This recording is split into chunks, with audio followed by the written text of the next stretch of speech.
के रास्ते पे आपने कील काटी बिछाए। उन किसानों को अपना अधिकार लेने के लिए साल साल भर तक रोड पे बैठना पड़ा, ठंड हो चाहे बारिश हो चाहे तपती धूप हो, और उनको आपने क्या क्या खालिस्तानी पाकिस्तानी क्या क्या आतंकवादी उनको नहीं बताया आपने। आज भी किसान बाहर डेरा डाले पड़ा हुआ है कि किसान को कहीं तो सम्मान होगा।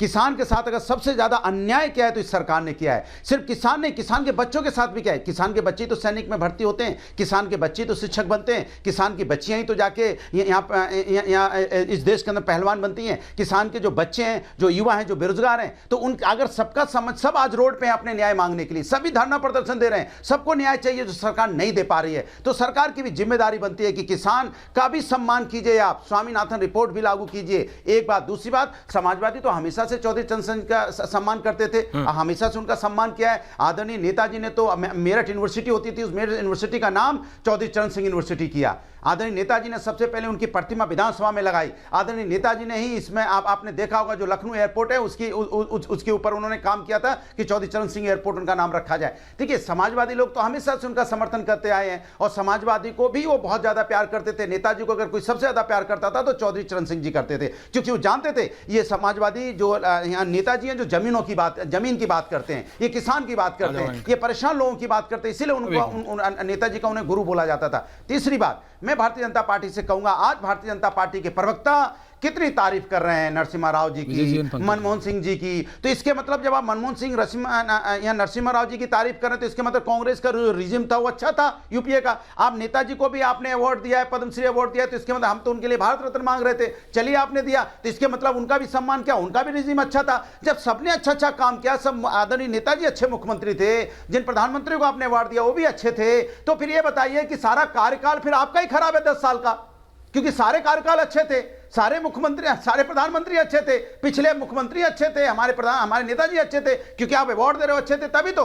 फिर आप बुराई क्यों करते हो? फिर इसके मतलब आप राजनीति करते हो। कभी कभी जवाब ले रहा हूं। आप एक तरफ अवार्ड भी दोगे नेताजी को, फिर उनके शासन को भी कोसोगे, तो इसके मतलब कहीं ना कहीं आप राजनीति भी करते हो। जवाब ले लूं। फिर आप नरसिम्हा राव की गवर्नमेंट को क्यों कोसते हो? आप फिर मनमोहन जी की गवर्नमेंट को क्यों कोसते हो? आप नेताजी की गवर्नमेंट को क्यों कोसते हो? आप इसके मतलब आप जनता को गुमराह करने की कोशिश करते हैं। ठीक है, जवाब ले रहा हूं।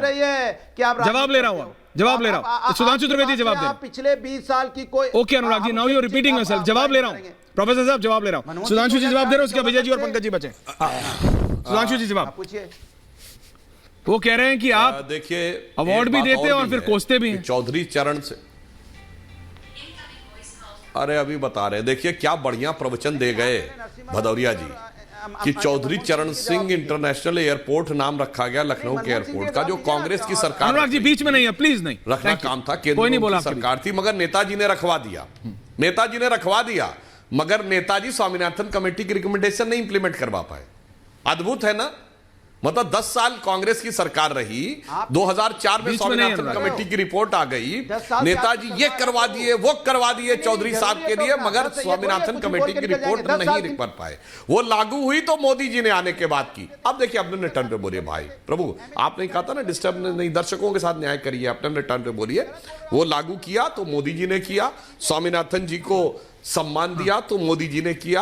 और जहां तक चौधरी साहब के सम्मान की बात है तो मैं दर्शकों को याद दिलाना चाहता हूं, हाँ यह सच है कि मुलायम सिंह जी ने उत्तर प्रदेश विधानसभा में लगवाई। क्यों? जब 89 में वीपी सिंह के नेतृत्व में जनता दल चुन के आया, 180 एमएलए थे यूपी की विधानसभा में और 56 बीजेपी के थे, आउटसाइड सपोर्ट के ऊपर इनकी सरकार थी। कायदे से हक बनता था मुख्यमंत्री बनने का चौधरी अजीत सिंह का, मगर वीपी सिंह नहीं चाहते थे कि चौधरी अजीत सिंह सीएम बने, क्योंकि उन्हें लगता था चौधरी चरण सिंह जी के बेटे हैं, वो लीगेसी आ जाएगी तो अजीत सिंह का कद वीपी सिंह के बराबर हो जाएगा।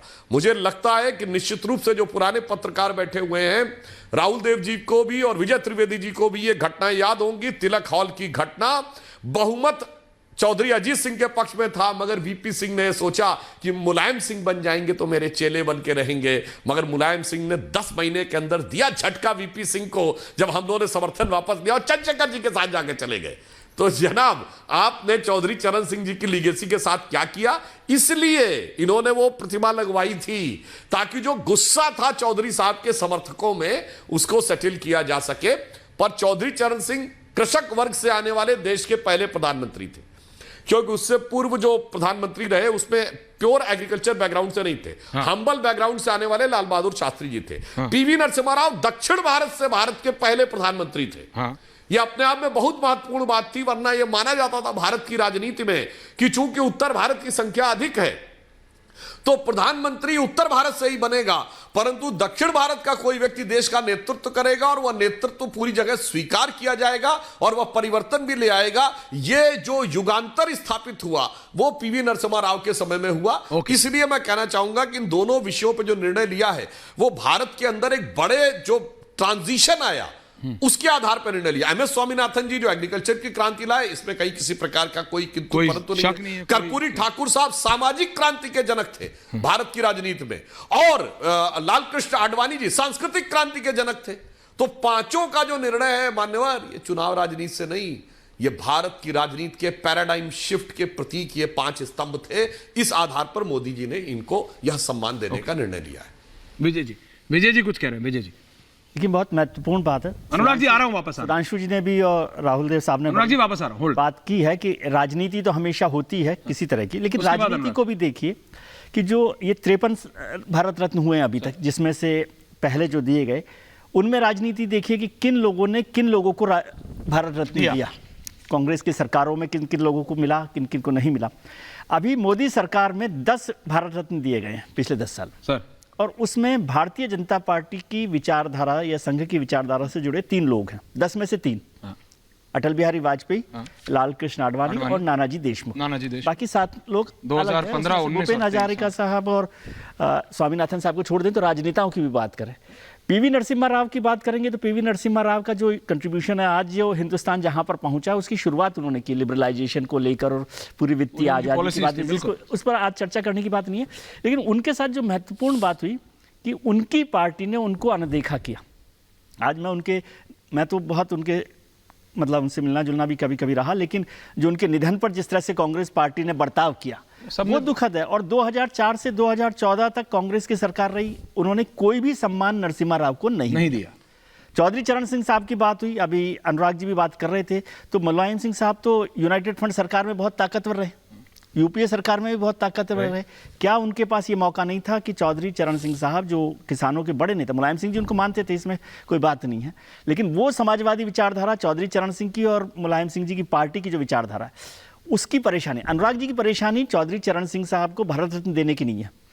इसके बाद जो आज पॉलिटिकल डेवलपमेंट हुआ है, जयंत चौधरी साहब इंडिया गठबंधन छोड़ के भारतीय एनडीए गठबंधन में जाने की तैयारी कर चुके हैं, वो उनको तकलीफ दे रहा है, उसकी बात नहीं हो सकती। और स्वामीनाथन साहब का जिक्र करना तो बहुत महत्वपूर्ण है कि उनकी हरित क्रांति कब हुई थी।